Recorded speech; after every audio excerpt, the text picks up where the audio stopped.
We have many systems in our lives that keep chaos at bay. Systems in our lives that keep chaos at bay. So they're there for a system for collecting the mail to keep the mail chaos at bay, collecting the garbage. You have schedules, you have things like that, systems for keeping time, prioritization. Systems, basically structures and mechanisms that are out there to achieve desired outcomes. Welcome, ladies and gentlemen. Shout out to the chat. And we're going to talk about getting ish done as usual with myself and Dr. Thunder. How you doing, Dr. Thunder? I'm doing all right, man. How are you doing? I'm doing very well. I am doing very well. Thank you. Thank you. Thank you. Thank you very much. And we're going to talk about, can these systems be understood and harnessed? What's the right particular frame of mind to have regarding the systems if you're going to understand and harness them, leverage them, as it says over there at the top, leveraging the system. It's a nice continuation in our conversation about leverage overall, right? So, is let's just let's talk about the attitude thing for a second, if you don't mind. Sure. Why is there a negative connotation to the word system? Now, let's just start as it's a very simple question, right? Let's start there. Why is there a negative connotation to that word, the system, or even using the system? Yeah, it's unfortunate that uh, the term the system or system um, or institution, you know, these sorts of words are orthodoxy. Hmm. You know, it's a shame that those words carry a sort of negative connotation. But I think the reason that they do uh, I think the reason that they do is because it is the tendency of systems over time to corrupt. Hmm. It is the tendency. And so the longer a system has been in place, the more likely it will start to corrupt. Aspects of it become um, easy to manipulate by nefarious characters. Um, but that's no reason to necessarily throw all systems out. That might just mean that you need to keep your eye out for that possibility, know what the signs are, and be willing to reform. I see. So systems have a tendency towards a certain kind of becoming stiff and rigid. They become cold. They become far removed from the raison d'être, or whatever that word is. The reason for the reason their reason for being, their charter, if you will, um, and they, because systems are cold and impersonal, right? They may lose real time feedback from the changes in the ways of being of whatever particular set of human beings are now using the system, right? So, just reiterating what you're saying about systems tending to corrupt. There's another thing too, which is the system is this impersonal repository of all blame. Like, oh, why are things going wrong? It's the system.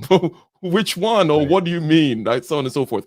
Or the system is also the, by contrast, the repository of all kinds of hope, perhaps misplaced hope that people have Right. for Right. delivering certain goods that perhaps the system is not supposed to. I don't know. Thoughts? Well, yeah. I mean, you're sort of putting all your faith in the system. If you just follow the rules, you'll wind up with a good result, and that's not necessarily the case. Because remember, what produces results is not just going through the motions, but it's intensity, it's force. That's what actually produces results. I talk to my students frequently when they go into the practice room. If you think that you're going to accomplish something by just following the rules and going through the motions in the practice room, that's not how it works. You must apply force, intensity over a long period of time. That's what actually does it. It's the same thing when you're trying to, um, I interviewed Gary Sugal, who's a world renowned mouthpiece manufacturer. He makes some of my mouthpieces.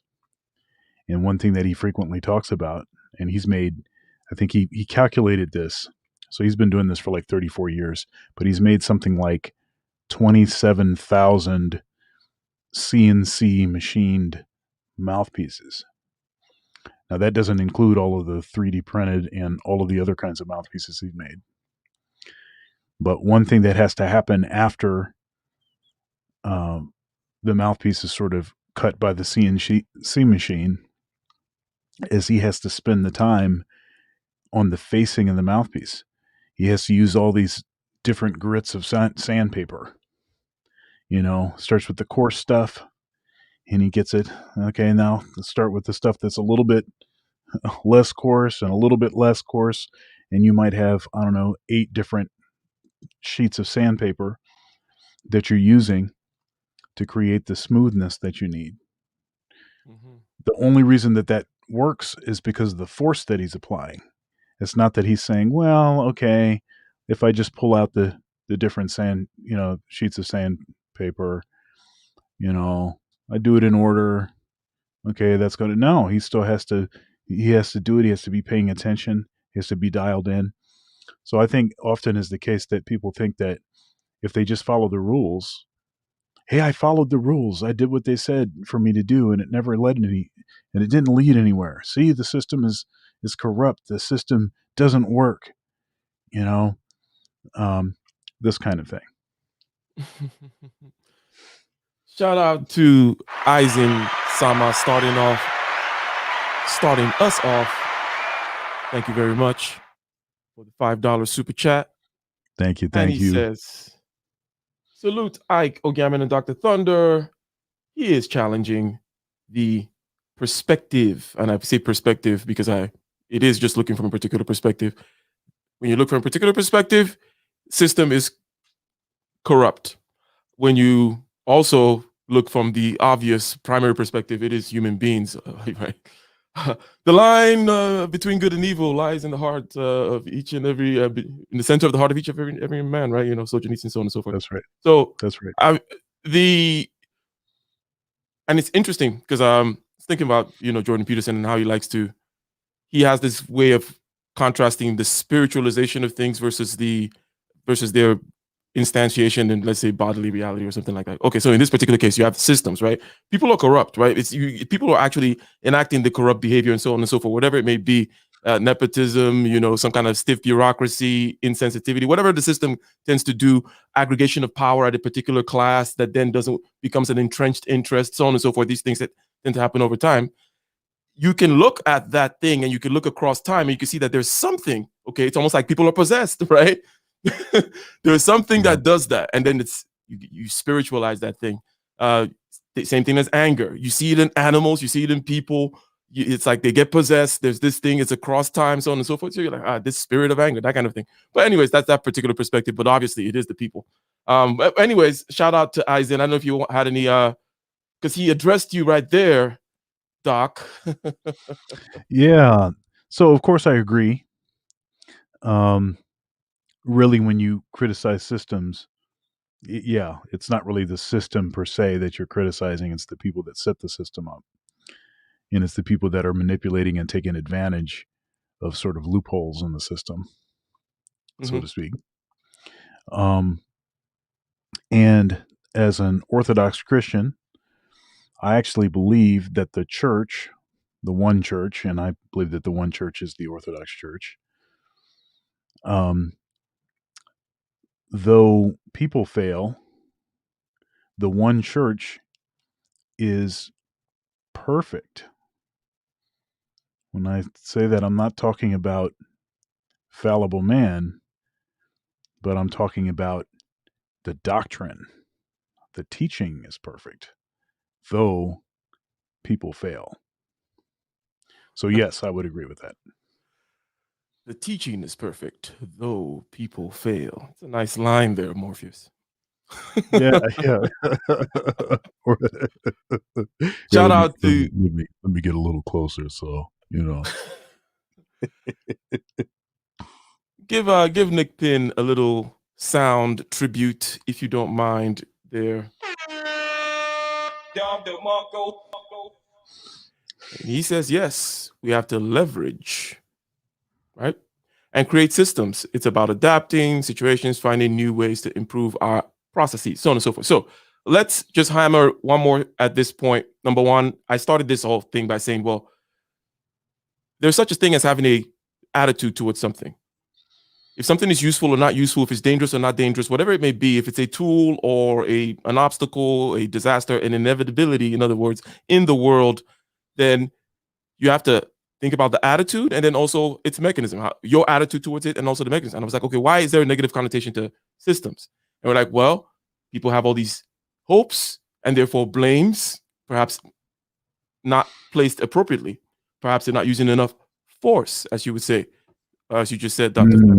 Right?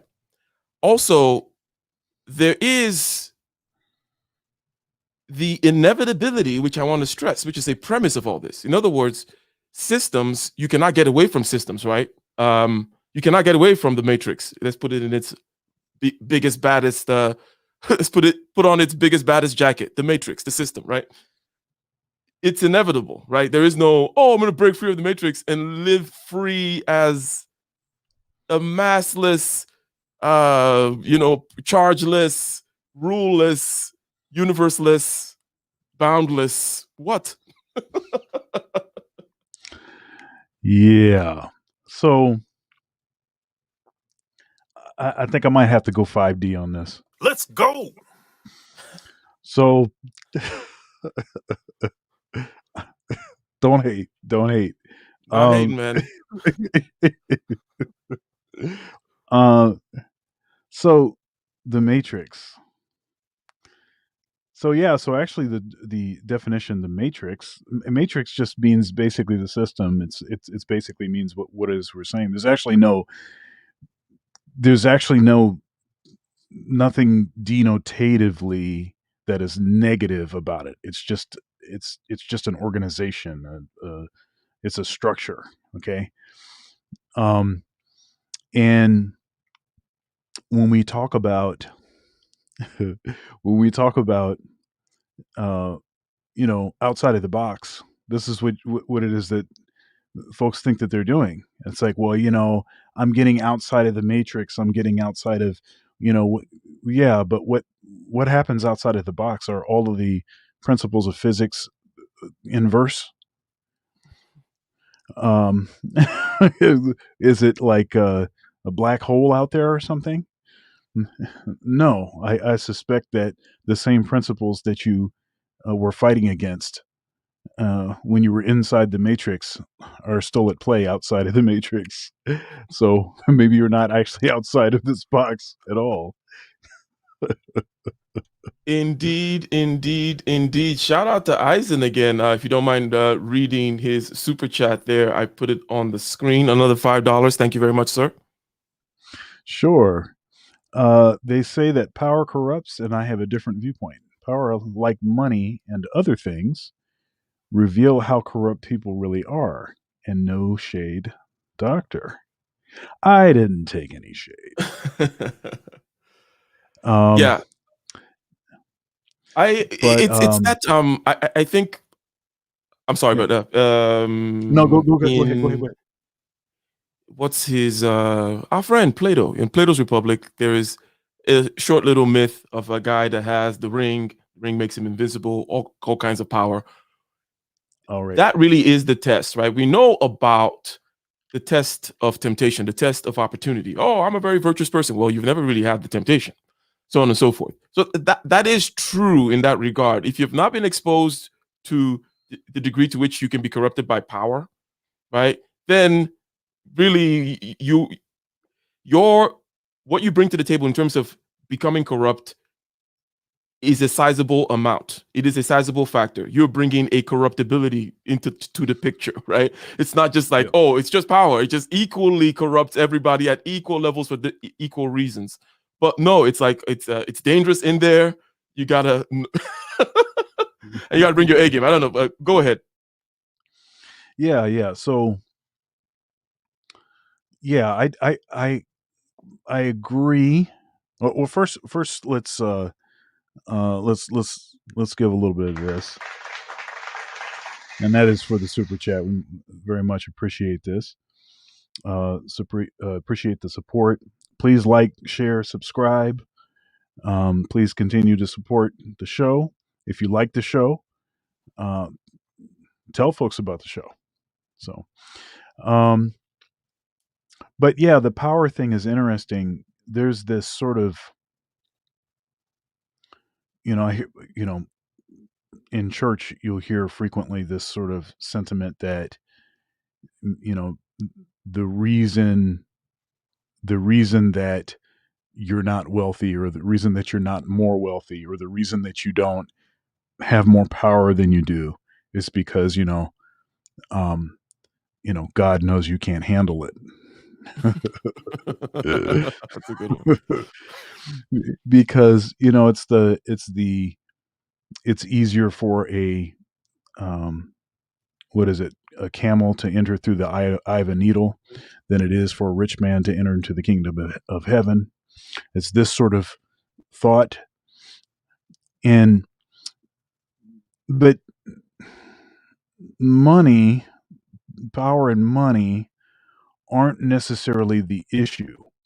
It is the uh, exaltation of physical things, or transient stuff that goes away, stuff that moth and dust corrupt, so to speak, things over things that are eternal.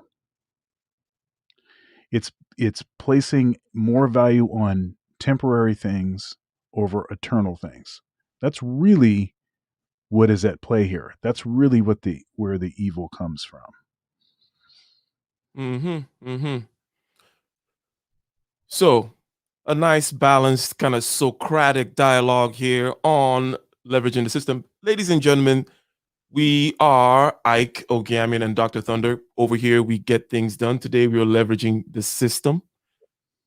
Moving forward, okay, the system so far is a playing field. It's a set of rules now, right? You got to have a playing field and a set of rules, whether you're physics or you're an economic system or you're a biological organism, whatever it may be. It's got to be an organization. Now, one thing also, segueing from this negative connotation aspect, the last thing that kind of makes people have a negative connotation is that they think that the system makes things a certain amount of unfair or rig or. Now, however, the thing is, the rules of the game and the leveling of the playing field, maybe some think the playing field is not quite level yet. Maybe you over level, maybe you move too far. Now the playing field is, almost 90 degrees, in the other direction, so on and so forth. But you still need you still need to bring your skills into that playing field, right?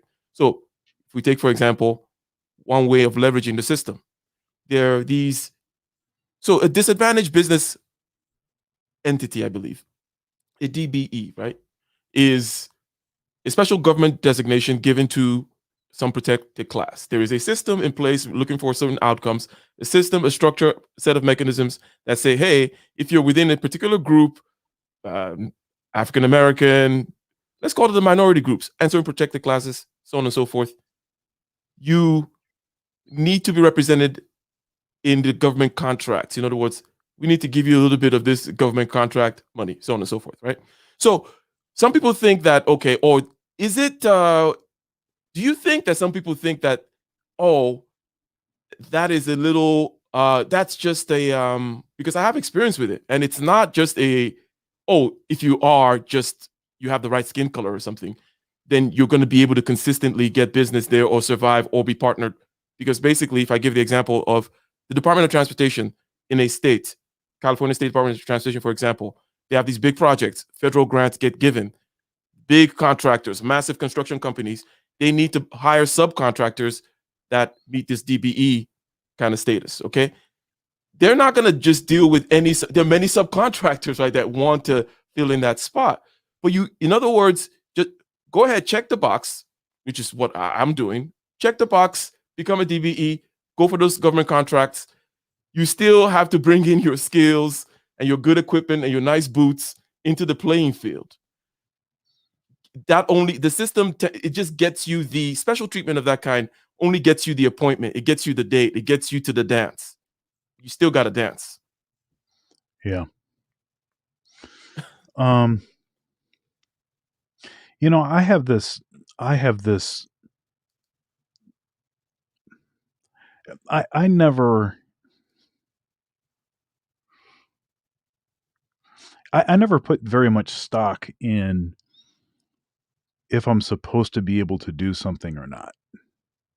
Hmm. You know, like um if people that look like me have with regularity done the sorts of things that I want to do with my life. I I that doesn't matter to me at all. I don't care about that. Um I also don't care about being the first person to do something of a particular persuasion. I don't care about that either because it doesn't matter. um, it really just doesn't matter. Um, and so anything that sort of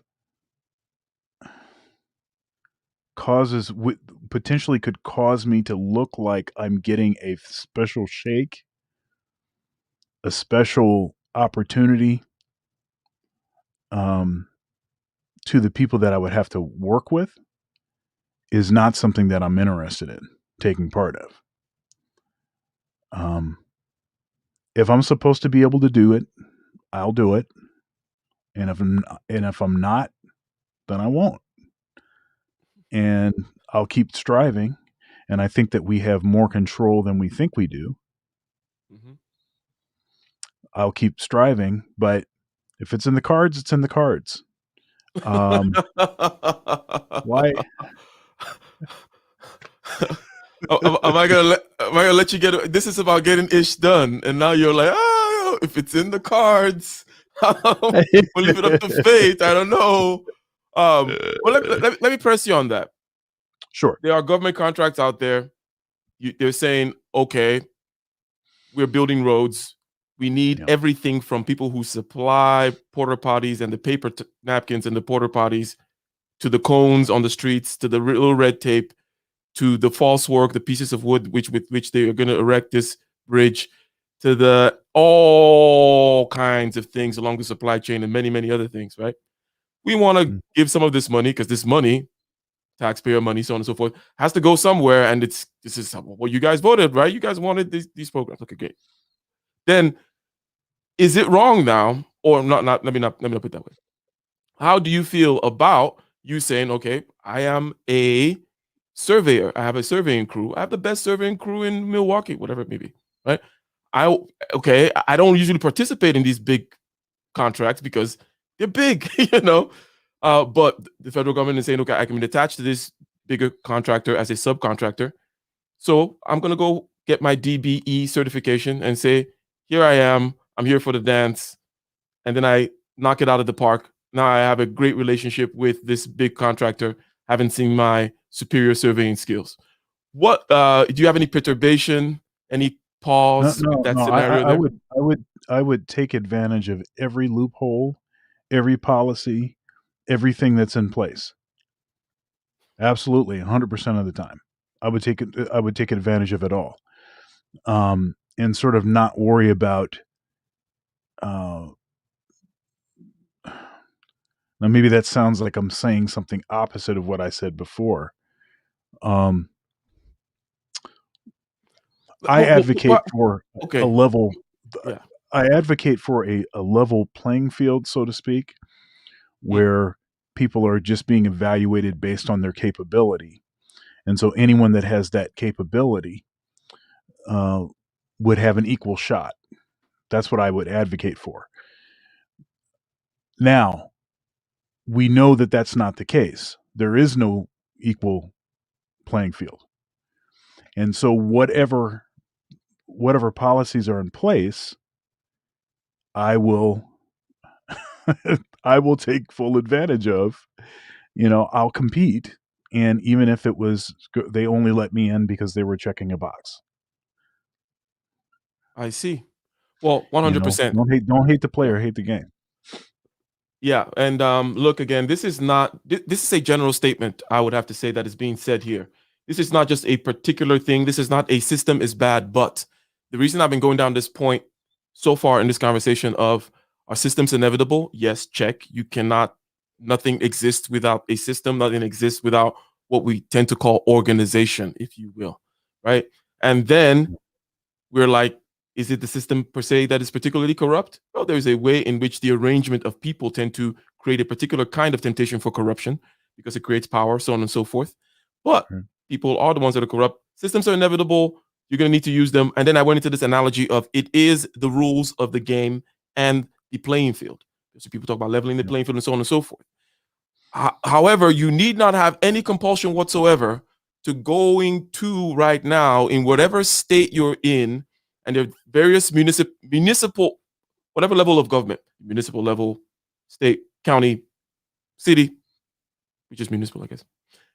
There are many contracts, okay, generally from all kinds of programs, and there are particular allotments that are apportioned to, or portions that are supposed to go to some certain kinds of businesses. Right now, I don't think people realize this in terms of the economy right now. People are not finding employees. I don't know if you've heard about this, Dr. Thunder. It is actually hard Yep. to find people to get to work right now. All kinds of Yep. levels of work. Many things you could say about why that is the case. As many things that could be said about why that is the case, but regardless, okay, the same thing also exists in these businesses, right? That are there or that are required, or these businesses that can take advantage of, if you will, these particular grants and so on and so forth. You can go there right now. You can look them up. You can start getting the certifications. You can start doing that kind of work as well. You can build networks that way and expand and grow in whatever particular field you're in, right? Now, this Yep. already presupposes that you're the kind of person that's taking action, and that's why you're listening to Getting Ish Done with Ike and Dr. Thunder. Shout out to Chantel Simone for the four. Go ahead.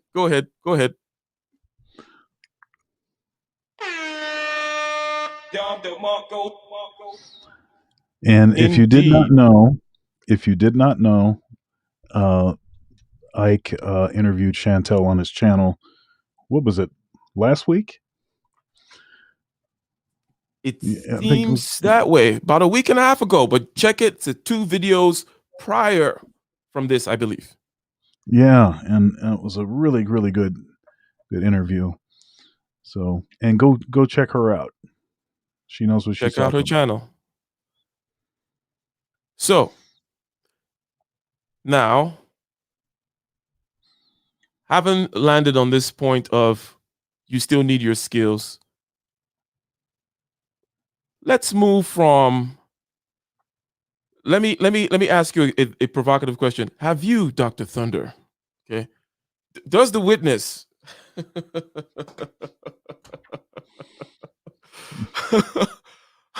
well, what do you have to say about the allegations that were made on February 15th that you, Sean,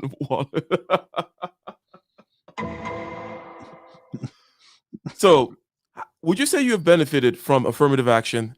Um, you want to come clean about why you don't deserve, like, come on, just tell us. We know what's going on.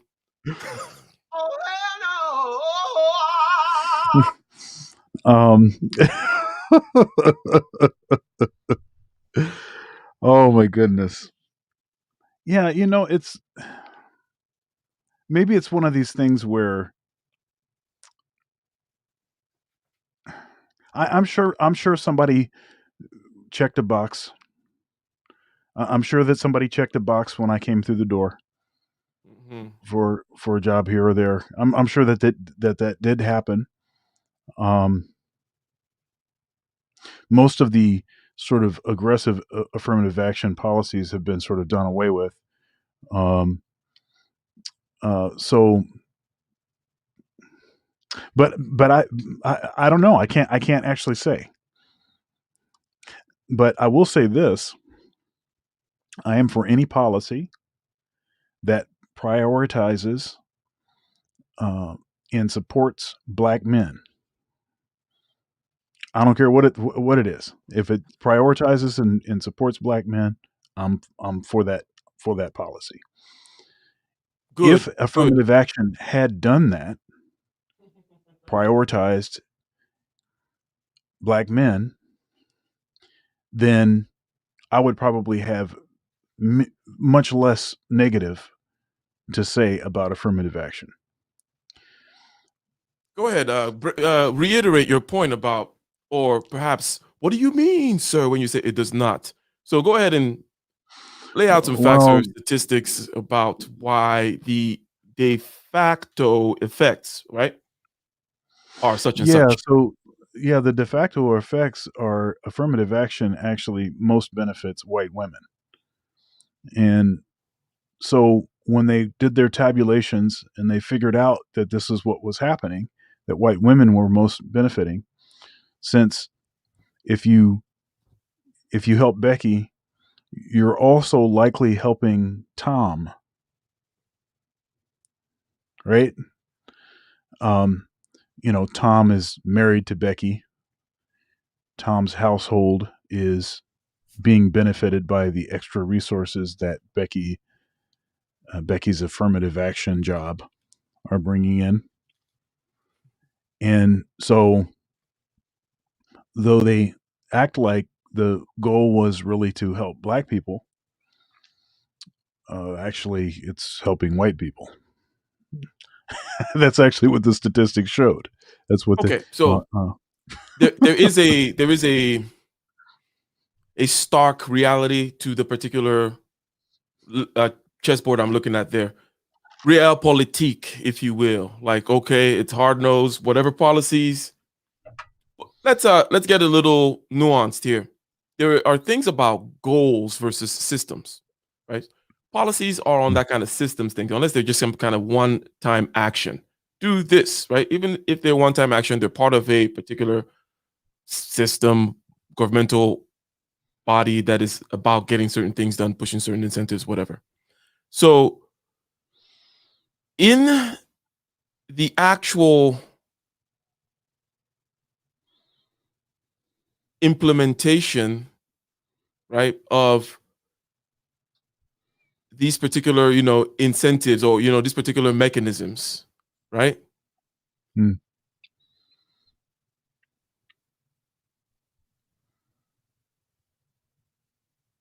Is there an inevitable um let me rephrase it this way. Let's say we take affirmative action, right? Should there not be an end? Should it not be something where you're like, oh, this is a intermediate, right? In other words, I'm taking us one level above that level of, okay, just hard nosed Machiavellian making moves. It's like, okay, well, wait, if we're actually trying to solve a problem, should one not say there's got to be a time period to allow certain particular groups to catch up, if you will, right? If Or is yeah. it the case that catching up never happens, which tends to be also the case because if you're chasing something that's moving, it might just be the case you never catch up. So therefore, you should not be necessarily measuring every group if with the same standards or using some kind of standard bearer. Like, Right. okay, not everybody runs like the Kenyans. Why are you going to be measuring everybody? Somebody's always Huh, going to be ahead in right. something, right? But so for something like affirmative action, time limit, for example, why not? Yeah. So I don't think you ever do catch up. I Okay. think things are just the way that they are, and you sort of get dealt whatever hand you've been dealt. At least in the United States, better than any place in the world.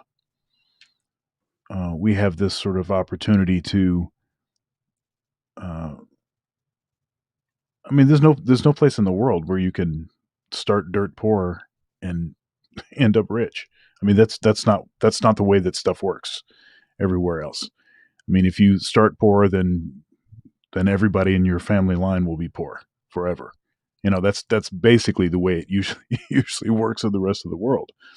But there's actually a lot of mobility, um, and so no matter where you came from and what your start was, what you look like, if you're a man or a woman, none of that stuff really matters. It just matters um, what it is that you have to offer and how aggressive and strategic you are with what it is that you can do. Um, should there be a time limit on said program? I'm a fan of all policies being temporary, um, and then you look back at the policy and say, okay, well, we did this. Now let's look at the results of this policy. Let's see if it was positive. Well, white women. Okay, apparently, white women are the real minorities here, so they're the ones being served by this. Well, wait a minute. Maybe we should reform this so that it actually works in the way that we said that we wanted it to work. Okay. The real issue for black folks in this country is that it is forced integration. Yeah, slavery got the ball rolling, um, and and then Jim Crow was was no good. We know the history, but black folks actually started to, because we were supporting each other and we had to buy from each other and we had to trust each other and we had to live together. We actually were doing very well. High percentage of marriages, high percentage of births in wedlock, as opposed to, as a matter of fact, it's about the same number. So it's like 80% out of wedlock now. 80% were in wedlock at that time, and but forced integration, uh, and there's a problem with this forced integration, because notice that white folks didn't move into the black neighborhoods. It was all taking black people and dispersing them across. So it was diluting our sort of relationships, our sort of financial centers, our you know economics, the kind of stuff that we were going to support together. You know, so that's actually what's been most destructive to us. And but I'm totally for temporary laws, period, or policies rather. Anytime you put something in, you vote something in, this should be like a 10-year thing. You should say, okay, we're going to do this for 10 years. Then we're going to study the results of this policy. And then when it hasn't done any of the stuff that uh, these jive turkeys said that it was going to do when they put it in, then we have the right to take it back out This is a and serious or to tweak phenomenon, it to right? make it work. Because this is that tendency of systems. So one of the things, right, that make that spirit of systems, right, the spirit of systems, right, that Yeah. organizational, that pattern, if you will, this abstract pattern that tends to happen. Part of it is this: it does not, it basically does not want to change, right? I guess it is Right. resistant to change, and entrenched interests get in there, and that's how things start to go a certain way, and so on and so forth. But therefore, putting a time limit makes sense, and also it is empirical, it is scientific, it's rational, it makes sense in every other area of life. Businesses just don't keep on with certain practices, even if it's failing. However, in the area of public policy and so on and so forth, it just tends to be the default mode that once a bureaucracy gets bigger, it never shrinks again. It only keeps on getting bigger. It never Yeah. relinquishes functionality, power, or Yeah. whatever. It never relinquishes funds, right? We know That's right. about we have to spend it so we get more next year. If we don't spend this money, they're not going to give it to us again. That kind of a thing in terms of That's right. certain government agencies and so on and so forth. So it's interesting that you mentioned, the forced integration thing and the pushing out, getting removed from certain systems that were set into relational systems, proximity, and the kinds of things that proximity will foster. And Economics. then, No.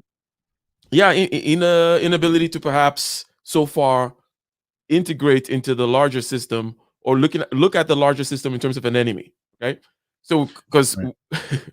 we're still in this zone here about how one should view systems, and the thing that I don't think we said head on was people look at systems as enemies, as the enemy, or a particular group of people. Let's just say you continue with your story of the African American story, right? Mm. There is a higher tendency, for very good reasons, right,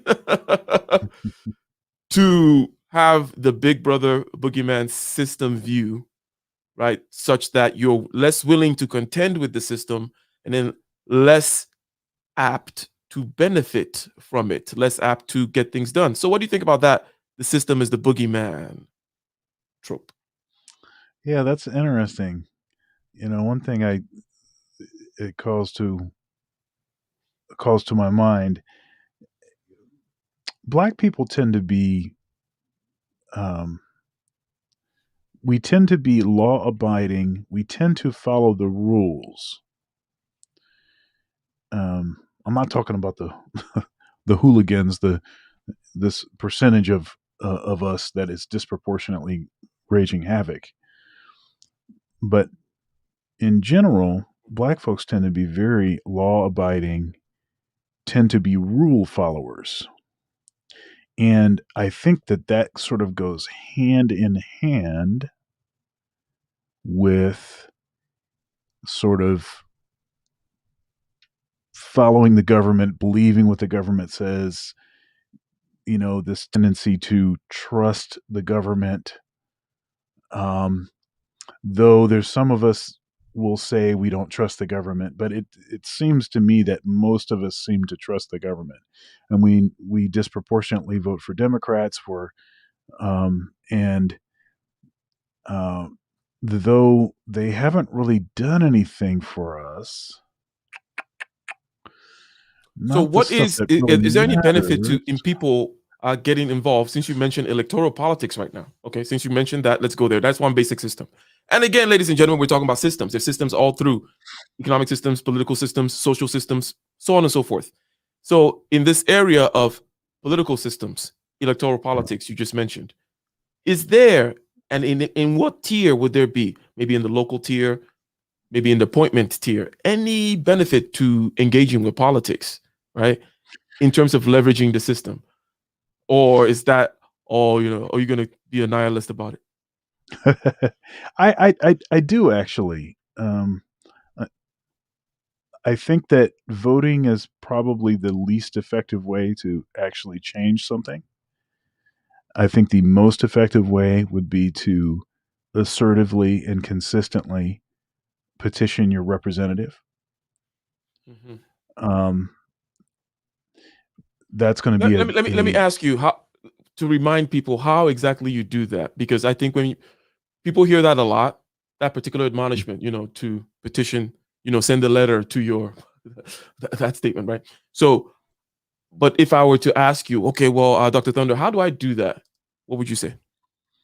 well, there's apps actually. If you get on either the Google Store or the Apple App Store or whatever, there are apps that actually they'll know your location and they'll be able to actually give you Hmm. contact information for your representative, for your senator. Also for other, aspects of local government, folks on local government. So that stuff is a matter of public record. So you can make a phone call. Um, these politicians are almost all on social media now, like 100% of them practically. Um, they're like blue check mark folks for the most part. And so you can send them messages to their social media. You can email them. You can call them. You can show up at their office. You can, there's all kinds of ways that you can petition. I mean, if you know, for instance, that uh, a critical vote is coming up, then you could go to Washington, because they'll be there, so you can give some FaceTime. Now, some of this stuff is pretty ridiculous because everybody has to work, and we can't be following, chasing politicians around. But I also think I said a bunch of things that anybody can do pretty easily. Um, the consistency and the thoughtfulness of this is what's most important. I mean, obviously, if you're sending a bunch of hogwash messages that just sound, you know, verging on threats, that's not going to be helpful. But if you have actually some critical thoughts, some good ideas, um, I think you'd be surprised at how effective that can be over time. So electoral politics, right? And we got kind of sidestepped into this whole petitioning thing, but even perhaps running, and also at what tier? We also hear the admonishment that local politics is where you have perhaps the most agency, and also it has all those benefits of skin in the game, right? It has all those benefits Yeah. of immediate and quick feedback. We know that that's key for anything, right? Any kind of network. So in local politics, what is one to do? Basically, to petition because you mentioned Washington senators and so on and so forth. So how about the petitioning of your local school board, local judges here, the sheriff, things of that nature? Yeah. Yeah. All of that Um, stuff I think is fair game. And sometimes, there's these political functions that are open to the public often, and go up and shake their hand. Post COVID, but but go up and shake their hand and say, hey, I just want you to know X, Y, and Z. This is what my concern is. Is there a way that we can talk further about this? You know, I mean, have a proposal on hand. Walk up to them and hand them the proposal. Say, hey, here's some ideas that I have, and I think that this is really important information. And I think that you've made some good decisions voting wise, but I also think that some of your votes haven't fully considered all of the information. So here's some of the information. So would you you ever can do consider all of that. participating? Would you ever consider running for office of any kind, for example? That is participation in the democracy. That is leveraging the system, right? If you are not a total nihilist about the system, I, again, this particular political aspect of the system, right? I Um, have failed. I have failed. My public persona has failed to communicate my what it's in my true heart of hearts, which is that I hate politicians. Um, but I don't know. I've had a few people actually ask me that. Um, I I don't know. Here's hmm, so here's the thing. Here's the thing about this. I think someone that has the sort of distaste for politics like I have might be a good politician because they would be sort of maybe doing it for a different reason. And maybe they would be more sensitive to some of the um, tendencies for corruption that, you know, that's in our political system. Um, but I, I'm an introvert. I don't know how much like slapping backs I want to have to do forever. okay, so And it is mentioned that you. Oh, it's interesting that you mentioned that interesting dichotomy, right? It's at least it's notable again in Plato's Republic, basically saying that the philosopher king is what you need, but the philosopher doesn't want to be king, and the kinds of not only the kinds Right. of people that want to be king, but the whole That's kingly right. politicking activity itself Yeah. tends to be very incongruent with the and one particular allegory or whatever it is. I always forget what allegory versus what are the other forms of parable versus you know what I mean? I'm like, okay, I need to refresh. Yeah, I need to check up on those so I use them correctly.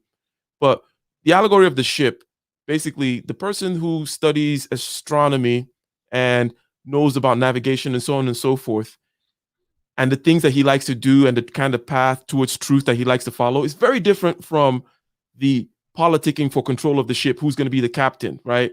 And Yeah. all that kind of stuff. So it tends to be the case that the astronomer, who perhaps is the best captain and knows exactly what needs to be done and has a clear mind and so on and so forth, is not going to want to be the captain, is not the captain type, and so on and so forth.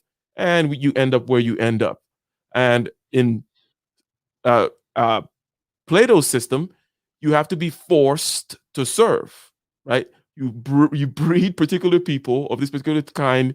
You start training them early. You hit them quick with that geometry, with the gymnastics, and with the music. So they call it. That's like the arts, the sciences, and some good whatever. And then you force them to train. So in that same vein, what do you think about the idea of there was the whole thing of voluntary service. Again, we're talking about systems on how to leverage them. And in this political area, because one of the biggest systems that we have is our system of governance, if you will, governments and political systems. So, Yeah. civic duty, voluntary service, or perhaps forced service, and so on and so forth, participating in the system such that, if not only to perhaps reduce the nihilism that's out there in people like Dr. Thunder.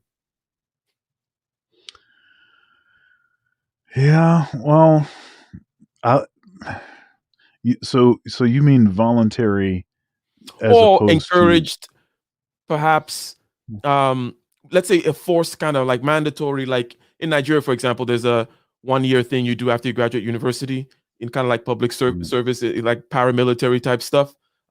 Israel, Japan, or no, I don't know if Japan, but I know Israel is famous for. I think in Russia too. So that yeah, kind of a thing, um, or perhaps encouraging more people to go into the political arena. Look, this is a strange territory for me too. I'm introvert type, generally speaking, even though I don't even I think that's an excuse. It doesn't really matter because I think you can it takes a team, and right, right. I don't even really think Barack Obama is an extrovert, for example. Like I don't sense extrovert in That's him at all, interesting. That's right? interesting. So, Um, but anyways, yeah. yeah, that's an interesting solution, and for the problem. I think another way to solve the problem of this sort of it's like a moth to a flame, right? The flame is all the sort of attention and glory and visibility and all of that. The moth is the sort of you know self-absorbed you know personality, the person that wants to be in the spotlight, and that person can benefit greatly financially in their family for generations by getting involved in politics, by getting elected as a senator or congressman or something. You're set up for life. And then you have such direct access to, lobbyists and organizations and corporations and all of this stuff. Uh, so what I actually think that we need is campaign finance reform. And this is something that gets talked about often, but nobody actually moves on it. So, for instance, what if you made it illegal to lobby? Okay, so no lobbying. Or you can lobby. Good luck lobbying for that one. Right. Or you can lobby, but you're not allowed to lobby if you were an elected official at one point. You know, say for instance, you divide, you create a small tax, and you divide that into 5 parts. Whoever the 5 uh, most popular candidates, they get to divide this 5, chunks of this money. They're not allowed to take money from corporations, not allowed to take money from individuals, not allowed to take money from anybody. Only from that pool, right? Doing things like that would, I think that would weed out a lot of the folks that are basically doing it because they, for these other reasons. But then also, I think if there are people that they have good intentions in the beginning, but they can't handle the power, they can't control it. They turn into another person when they get around to this. It would limit the occurrence of that. So, Temporary policies, ladies and gentlemen. You heard it here first. 10-year maximum. Go back and look at it. Limit the power over there. So let me ask you this about other organs of like influence, like media and other social intellectual spaces. Even people well, always say this. That I'm sorry. Go ahead. let's. I did want to talk about the benefit, the potential benefit. Okay, so there's been this talk about abolishing the electoral college. Mm-hmm. And I'm going to tell you why that's a bad idea. Now, there's such a thing as a low information voter. Mm-hmm. And there's a lot Most of them. Yes, there's a lot of them. Now, if you had a system that, if we abolished the electoral college in a presidential election, then the lower information voter would become the most dominant force immediately. Okay. Mm-hmm. So, Mm-hmm. what the electoral college does is it sort of tames some of the effects of that. It's not a perfect system. It doesn't totally eliminate issues associated with that, but it helps to sort of balance that out a little bit. So you're Now, emphasizing. I'm sorry. go ahead. The electoral college. Okay, so something to add to that is the fact that people look at numbers. You just mentioned the numbers part, which is basically, yeah, in that ship, for example, which I talked about, the allegory of the ship. They're not gonna. If you needed a doctor or you actually needed some real astronomy, you're not just gonna vote, like have all the rabble vote on what the right answer is. You're gonna go to the expert, right? So look, Right. going to numbers, generally speaking, everybody knows is foolhardy. Right? That's why democracy is such a dicey business, right? Just going to Right. pure majority, right? Just saying majority because we know what the majority means. Isn't that right, Eisen? But there was another aspect of the electoral college, and which is this: representing, given equal representation to different ways of being. In other words, even if I have 1 million people living the city way of being, and I have, and it tends to be the case this way, 250,000 people living the farmer way of being, right? I can't just immediately say that it's the case that the city way of being is going to just win and have their way all the time just because they have the numbers. It's like, no, maybe I want to consider the fact that even if the farmer way of being, meaning wide open spaces, a tendency for self-reliance, therefore having your own kind of a gun and so on and so forth, those kinds of values, right? If I don't give that a certain weight in and of itself, and I just depend on the numbers of the people who are living that, I will be doing something foolish, right?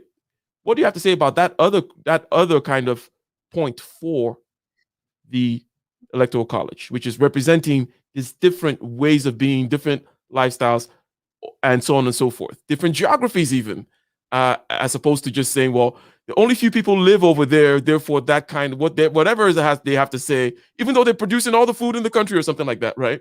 Then it doesn't really matter because Right. they're not in the city and they don't have 6 million people. But anyways, go ahead. Yeah. So what would happen if we got rid of the Electoral College is basically middle America would cease to have any say at all in what happened politically and who was president. We'd have no say at all. And the politicians would basically just fly over the the Midwest.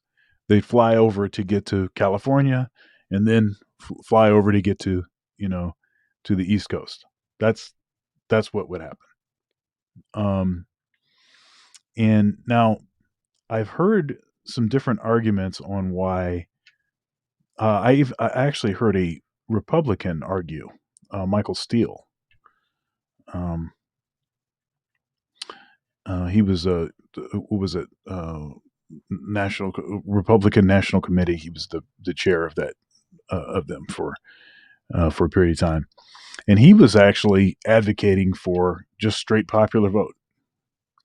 And he was actually arguing that he didn't think that uh, that it was going to invalidate the states in the middle, so to speak. Mm-hmm. But he's the only person that I've heard that's on the conservative side that has said anything even similar to that. Everyone else says that it's going to grossly benefit. It would grossly benefit Democrats. But that's also why the Democrats are constantly they want this thing. They want that to happen. So yeah, I think that localities would be sort of minimized in just the kind of flavor of different sections of the United States. Their voice would be necessarily minimized. I mean, how do you compete against the population of like New York State or California or something? I mean, this, how do you compete? So, did you want to give some more, perhaps direct benefits? Because you said yes, go ahead, participate, go ahead, go for the local level and so on and so forth. But what would be perhaps some of the gains that could be gotten that you would imagine getting? What's in that letter that you gave to that political official, and you were telling me did not consider X, Y, or Z? What comes to mind? What are some of the benefits? There is a sentiment out there that always says economics over politics. I tend to have that, right? Yeah. That particular bent, and I would say, well, just get your economic power up, and then things tend to follow. Even if you want to get rid of lobbying, perhaps you're going to need to lobby to do that, or whatever, and you're going to need big money to kind of get rid of That's right. all that lobby money in Washington. So there is that economics over politics thing. What is, can you make a good give our good old friend politics here a nod and say yes, there are good things to be gotten from that? We can't just let Eisen out there, black pilling the earth with his, Sodom and Gomorrah stuff. Anyways.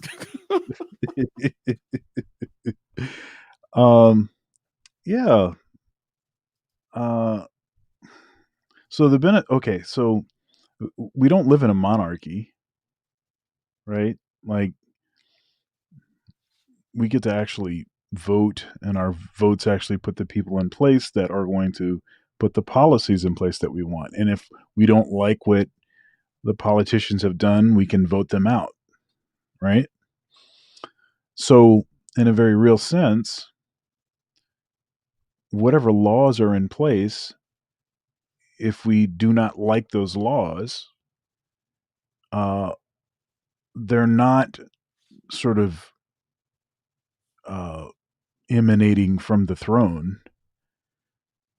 No, they're something that the people put in place, and so then the people can disassemble. And I think one issue that I raise with a certain sort of reading or interpretation of the Bible, where there's this statement Paul says about, basically follow the ordinances of the land. There's no ordinance that doesn't come from God, basically. But you do understand this is apples and oranges. He existed in a time where the laws emanated from the throne. That is not the case. The laws are a expression of popularity. In some way, I mean, that's a bit exaggerated. That's a bit hyperbolic. But really, if enough of us said, "Hey, we want to be able to, you know, uh, smoke weed legally," then we'd be able to do it. We want to be able to. I don't want to have to wear a helmet on my motorcycle. We want to be able to, look at the abortion laws, right? Or we want to be able to own human beings. We want to be able to, right? See, so all of these things are they're the will of the people. So in this sense, the whole civil disobedience sort of thing, I think, is sort of justified in a way that I don't believe Paul would have justified it in his time.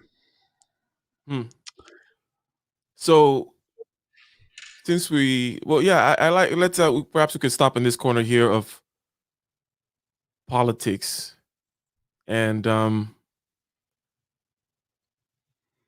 there is something about it I wanted to add and note, which is the particular dissatisfaction with politics, the nihilism that is out there, the view that politics is futile, perhaps it's the dirtiest system, it is lame, it is just wrong, it's just everything that is bad. Like, why would you want to do that? You're the worst type of person. that um that particular sentiment, I think, is closely tied, and I don't think it's everywhere all the time necessarily in all kinds of societies. So I think it's closely tied with a particular kind of removing of certain fundamental questions from politics. In other words, if I were to paint a caricature, we had all this truth and such and such very closely tied to our politics. Let's just say it was more religious, right? And one problem was, people liking to kill each other over those kinds of things. If you even take the Protestant Revolution, and then all the killing that happened in order to for people to sort themselves out, like, what are you reading again? Which translation are you using? Before we get to that, we chop each other's head for a few decades, and they were like, oh yeah, this was just about a translation of something. Oh, okay, cool. Okay, I get it. We're good now. So the idea that, okay, well, since that is the case, then let's back off. Let's remove some fundamental questions from politics, and let's remove it away. And people get this sense that politics has now become barren, right? It's an arid landscape of not a fruitful landscape for meaning, if you will, right? So Yeah. people then say, it's all crap, anyways. Um, and also that fight, if you will, that you removed from the public square, perhaps is brewing somewhere else because we're pretty bad people. What I mean by human beings are like our history does not suggest that we're just these, very tame snow bunny rabbits that like to. No, it's like we get nasty fairly quickly, and that thing that is brewing that was removed from the surface, the piss and vinegar, if you will, from politics, and then also the fact that people don't find politics palatable because it doesn't actually have that piss and vinegar they're looking for, that meaning that they're looking Right. for. Well, any comments on that? Did I hear you? Are we talking about snow bunnies? Is that what I heard you say?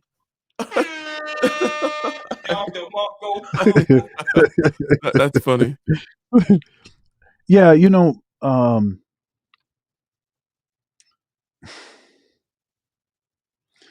yeah, I think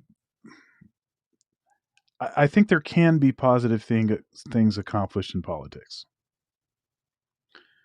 Um, I do think that because the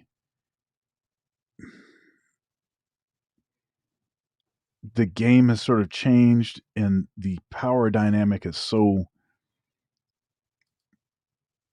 It's such a powerfully corrupting force, maybe in a way that it's never been before. Like, let's say the last 20 or 30 years, the sort of way that politicians can profit in all of the stuff that they can do and just be famous, you know, um, politicians are. So it used to be that, stars, like movie stars and stuff like that. I mean, and they're still famous, but really the people that are famous these days are politicians. They're probably the most famous among us. Easily recognizable. They have a lot of power. They're heavily networked, and there has to be a way to limit that, to take some of that. Um, yeah, there has to Uh, be a way to limit that, yeah, to make it more balanced. yeah, Um, and I, I think that's really the biggest issue, and I think that's the thing that people, they know that that's the case. Like, and it's like people don't really trust politicians, Yeah. so It used to be an honorable, um, a career, I think. Um, here's the thing about I think the honor, and it's rather apt that you mentioned honor because I think it used to be linked with quite close with the princely class, and that yeah. honor in that class is gotten through service. In other words, you guys go to the military. You send your sons to the military. You are warriors. That's why you get that, right? So I think that even in more recent modernity, very, very, very recent times here is where we see this difference, whereby there's now a complete divorce from like, that kind of warrior, valor, honor, whatever. It's like it's not that. It's just all money, fame, fake social media glitz. It's all just dopamine buttons. Mm, It has become an idiocracy. Lights and that's a great cameras movie, and by the way. That's a great movie. Have you seen that movie? Idiocracy? yeah, I have. For some Yeah, reason, it seems yeah. like according to the chat, we've been having a lot of uh things on my YouTube. I haven't seen any kind of. It seems like we've been Yeah, so I noticed that we were getting the circle, the yeah. spiraling circle for a while, and it could just be an issue with YouTube in general. Mm-hmm. Um, but it's live right now. Okay. Okay. Okay. Okay. Okay. Okay.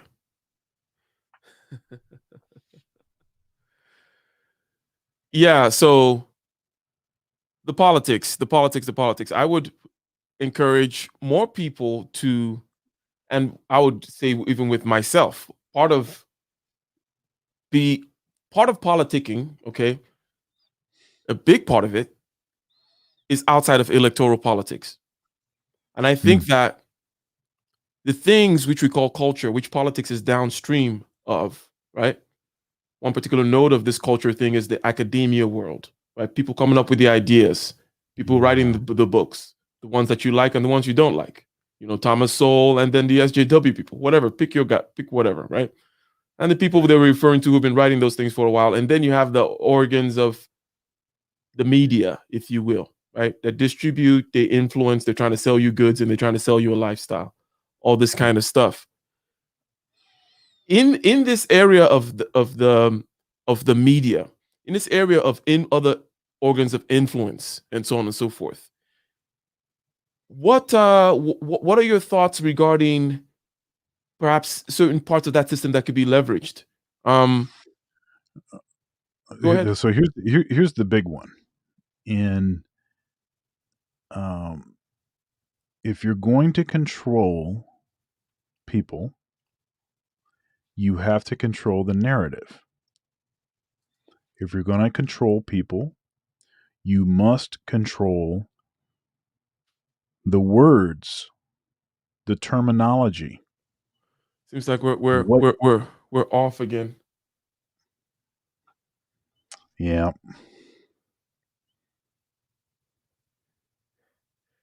I think they're after you, Doctor Thunder. Are they? They're coming. They're coming for you. Um, Well, it seems like folks are still commenting on stuff that was said, so I'm not sure. yeah, but are you seeing But it my also seems like maybe I'm behind. yeah, my screen is definitely has the turny thing. Yeah. Um, Hey, somebody put a one in the chat if it seems like things are working correctly.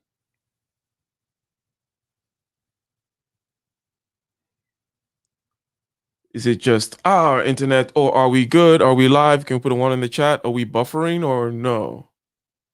Yeah. Wagwan. In name Guan. MC's not a bantam without style and pattern. Doug says that it's working.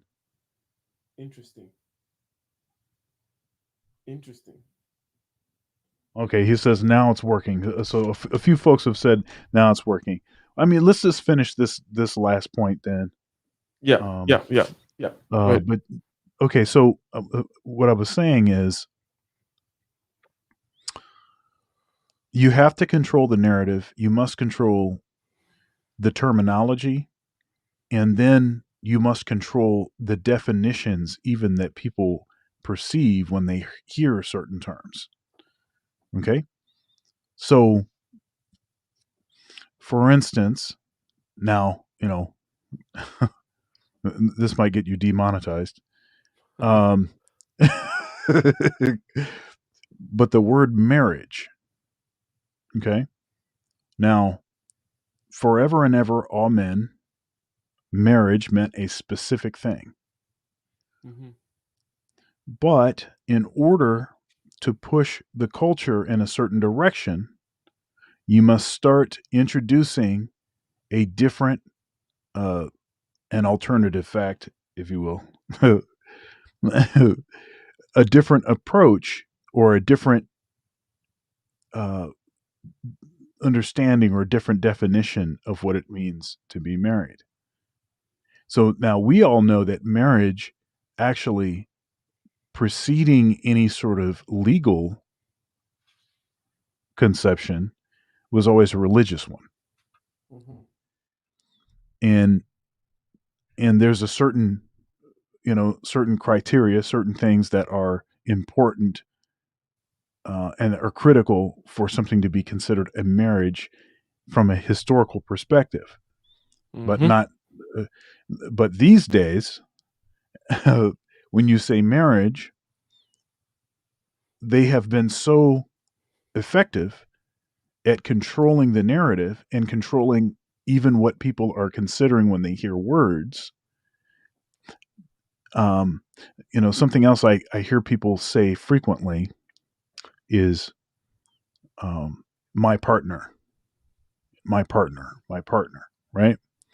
Mm-hmm. Now, I see straight couples and they're saying my partner. Whereas before it would have been my girlfriend, my boyfriend, my husband, my wife, maybe my spouse. But now this term partner has sort of entered. But this is a way that you can control the way that people think is by controlling the words. And the media is at the center of that. Mm-hmm. Yes, yes, yes. I think this is a good spot to close, ladies and Yeah. gentlemen. In the chat and also those rewatching, apologies for the glitches.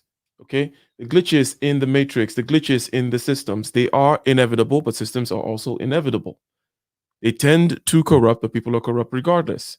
You cannot exist without the system. Dr. Thunder famously likes to talk about you can never quite get out the box, maybe you get out of some little box, but you're in a bigger box, and so on and so on and so forth. Maybe there is no box. Or regardless, how do we take advantage of it? And I think that we'll be able to continue this conversation next time, continue to talk about other aspects of the system. The things I wanted to mention too about like outsourcing, the international system, the system of taxes, the system of financial incentives, and so on and so forth. In Yeah. that whole world of business, if you will, more on the economic systems side of things, we can talk about next time. So, ladies and gentlemen, thank you for the super chatters and all the participants. If you can hear me, we are out. We are gone. Peace, salute, greetings, shalom.